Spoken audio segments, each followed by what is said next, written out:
In this November 22, 1963 file photo, President John F. Kennedy waves from his car in the motorcade approximately 1 minute before he was shot in Dallas, Washington. AP. President Donald Trump acted Thursday to block the release of hundreds of records on the John F. Kennedy assassination, bending to CIA and FBI appeals to keep those secrets. "I have no choice," Trump said in a memo. According to White House officials, he was placing those files under a 6-month review while letting 800 other records come out Thursday evening, racing a deadline to honor a law mandating their release.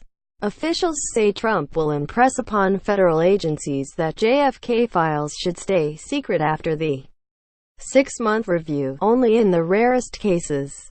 Much of Thursday passed with nothing from the White House or National Archives except silence, leaving unclear how the government would comply with a law requiring the records to come out by the end of the day unless Trump had been persuaded by intelligence agencies to hold some back.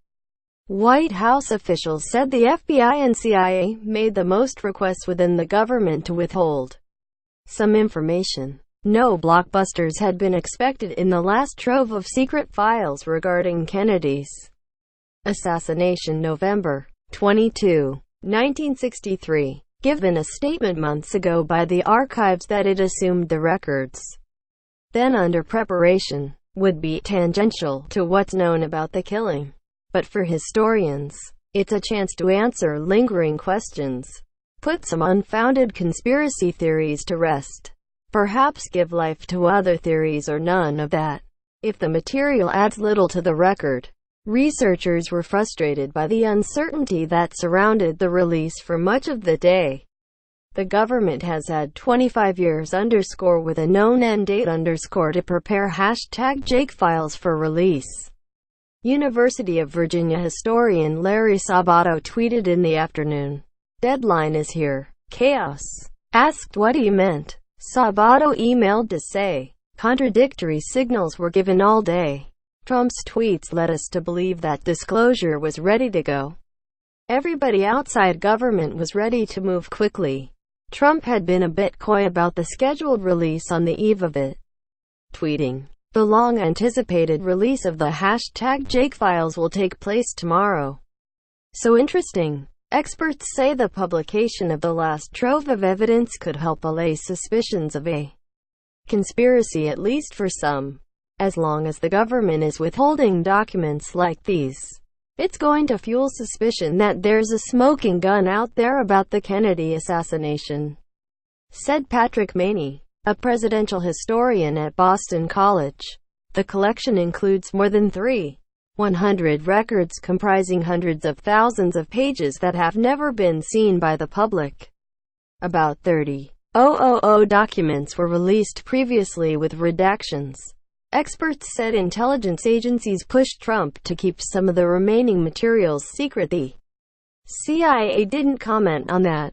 Whatever details are released, they're not expected to give a definitive answer to a question that still lingers for some: whether anyone other than Lee Harvey Oswald was involved in the assassination.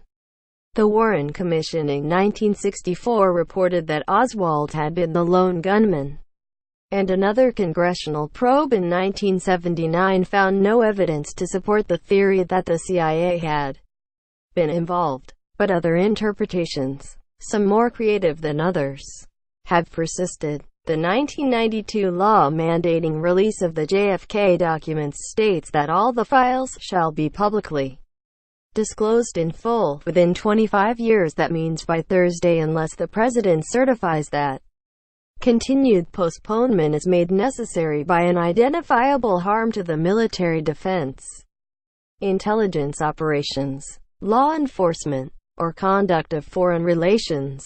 That doesn't allow the president, for example, to hold some records back because they might be embarrassing to agencies or people.